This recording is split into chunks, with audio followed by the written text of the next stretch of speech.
encourager la lutte des Gilets jaunes. Ensemble, nous y arriverons. Le franc CFA, comme on l'a dit, c'est ce franc-là, cet argent-là, cette monnaie-là qui bloque l'Afrique. Je vais rappeler dans le détail parce que je ne vais pas être longtemps. Avec les accords du franc CFA, qu'est-ce qu'ils ont fait? La France a exigé dans le compte d'opération que les pays africains doivent verser la totalité de leurs transactions, de leur argent dans les comptes d'opération. Et la France prend cet argent-là, il paye la dette avec cet argent-là. La dette de la France, on paye ça avec de l'argent africain. Il nous bloque les devises. Nous avons pourtant besoin des devises. Par exemple, lorsque nous vendons notre pétrole ou nos minéraux aux Américains, ils nous donnent le dollar. Les Américains ont besoin du dollar pour qu'on paye quelque chose chez les Américains. Là, ils ont besoin du dollar, ils ne connaissent pas le franc CFA. Si nous voulons acheter des matériels agricoles, des tracteurs, on doit le payer avec les dollars chez les Américains. Or, notre dollar est bloqué par la France.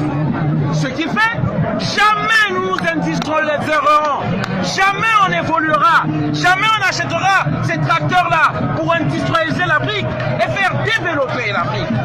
Voilà le problème. Ça, c'est encore un des problèmes juste que je vous explique.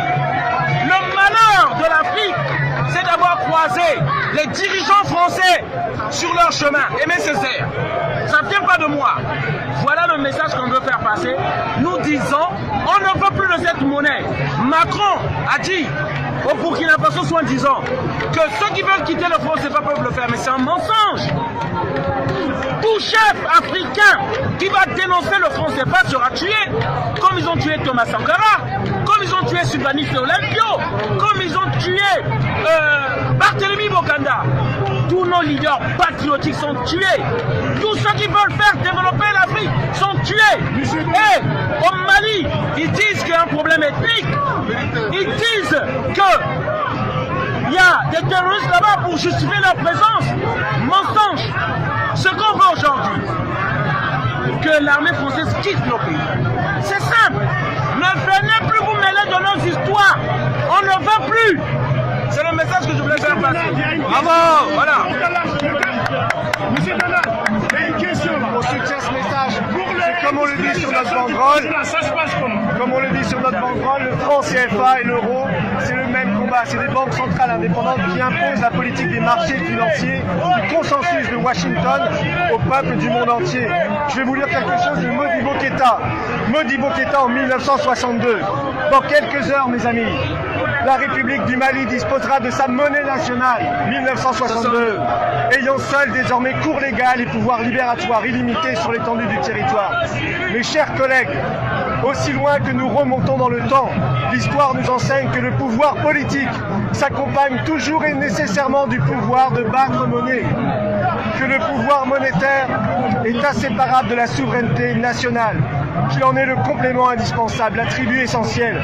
Pouvoir politique et pouvoir monétaire ne sont donc à dire vrai que les aspects complémentaires d'une seule et même réalité, la souveraineté nationale. Voilà ce qu'on disait dans les pays africains en 1962. En 1962, on a perdu 45 ans. On voit le résultat aujourd'hui. Le FMI, la Banque mondiale ont joué la politique monétaire de ces pays africains qui sont parmi les plus pauvres de la planète. Et aujourd'hui, les massacres qu'on voit au Mali, qui sont horribles, 167 morts dans des conditions terribles, sont dus à cet héritage de la France-Afrique, sont dus aux guerres que nous avons fait en Libye. On a déstabilisé un pays complètement stable. Voilà, juste pour terminer. Donc on rejoint le combat de notre ami pour la souveraineté monétaire, le franc CFA et l'euro, même combat. Merci.